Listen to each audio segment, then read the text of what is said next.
Usted recordará, amigo oyente, que cuando estuvimos en la última oportunidad estudiando los libros del Antiguo Testamento, tomamos el libro de Proverbios. Dijimos entonces que Salomón había sido el escritor de ese libro de Proverbios, y también del libro de Eclesiastés y el de Cantar de los Cantares. Entonces encontramos aquí en este libro en particular algo diferente de lo que decía el libro de Proverbios.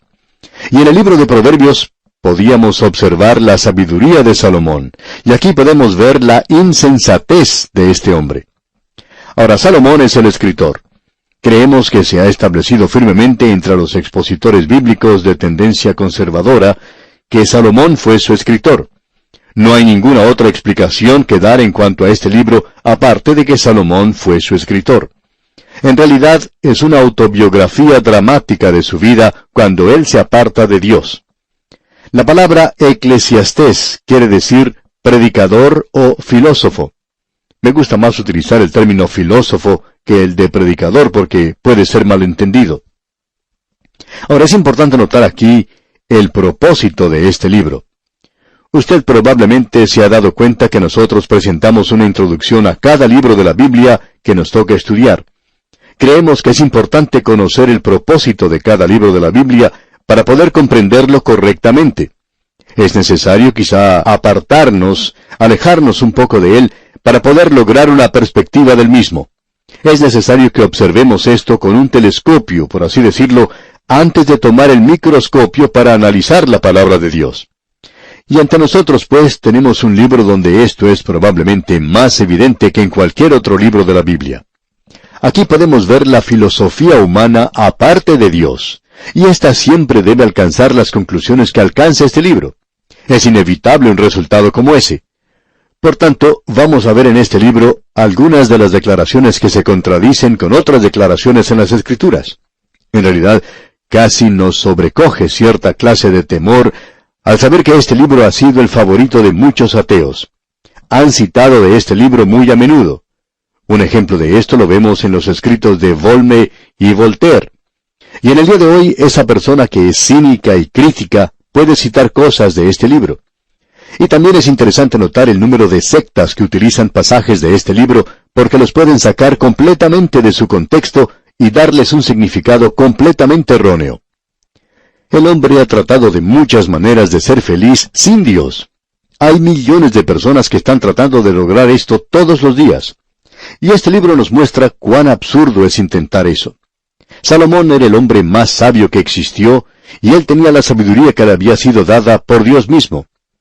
Ese hombre probó todas las cosas que le podían proveer de placer y felicidad de que puede ser capaz el hombre, y su resultado es que todo es vanidad. Esa palabra vanidad quiere decir vacío. Todo es vanidad, sin propósito. Usted nunca puede llegar a lograr satisfacción en la vida siguiendo este proceso. Dios le demostró a Job, un hombre justo, que él era pecador ante los ojos de Dios. Y aquí en Eclesiastés, Dios le demuestra a Salomón, el hombre más sabio, que él es un insensato ante los ojos de Dios.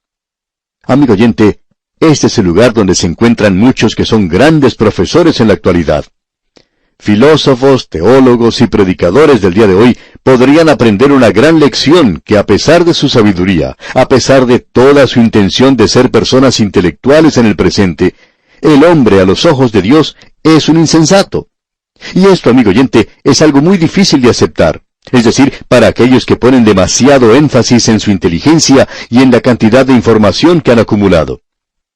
Es interesante notar la opinión, la evaluación que ciertos hombres han dado al libro de Eclesiastés.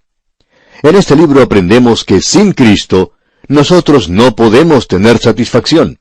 Aun si llegáramos a poseer todo el mundo y obtuviéramos las cosas que el hombre considera hoy como las cosas que pueden satisfacer su corazón, las cosas que llegan a dejarlo satisfecho.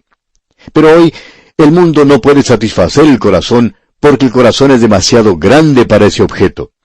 Y cuando lleguemos a considerar el próximo libro escrito por Salomón, el Cantar de los Cantares, aprenderemos que si nos apartamos de este mundo y ponemos nuestro afecto en Cristo Jesús, no podemos profundizar la infinita preciosidad de su amor. Aquí el objeto es demasiado grande para el corazón. Se han dicho demasiadas cosas acerca de este libro de Eclesiastés, Y nosotros vamos a hacer referencia a eso al avanzar en nuestro estudio. Nuevamente queremos decir que vanidad, esa palabra vanidad, es la clave, así como también la frase que se repite muchas veces, debajo del sol. Y también debemos mencionar que existe otra expresión que también se repite varias veces, dije yo en mi corazón. Es decir, estas son las reflexiones del corazón del hombre. Estas son las conclusiones a las que el hombre llega a través de su propia inteligencia, a través de sus propios experimentos, y estas conclusiones a las cuales ha arribado no son inspiradas. Pero la palabra que nos cuenta esto acerca de estas cosas sí es inspirada, y por tanto, usted tiene en este libro las siguientes cosas. Dije en mi corazón, debajo del sol, vanidad. Estas tres palabras se repiten una y otra vez. Por ejemplo, la palabra vanidad se repite como 37 veces. La expresión debajo del sol ocurre como 29 veces. Y no sabemos exactamente cuántas veces se repite este dicho, dije yo en mi corazón. No hemos contado esas palabras, pero quizá usted lo pueda hacer, amigo oyente. Me gustaría en este instante presentar un bosquejo de este libro, ya que hay muchas personas que opinan que este es un libro sin ton ni son, y simplemente un grupo de versículos amontonados en un libro. Y eso en realidad no es cierto, por supuesto. Lo que usted tiene ante sí en este libro es un problema que se ha presentado, y eso lo podemos apreciar en los primeros 3 versículos del primer capítulo. Luego se realizará un experimento. El problema que se presenta es todo es vanidad. Bien, él experimenta, y desde el versículo 4 del primer capítulo hasta el versículo 12 del capítulo 2, usted encontrará este experimento que se realiza, buscando la satisfacción en formas muy diferentes, en campos muy distintos. Se presentará la ciencia o las leyes de la naturaleza, la sabiduría y la filosofía, el placer, el materialismo, el vivir para el ahora, el fatalismo, el egoísmo o egotismo, la religión, las riquezas, la moralidad. Esas son las cosas que Salomón probó, y él las presentará ante nosotros. Y luego tendremos el resultado de ese experimento en los últimos 2 versículos en el libro.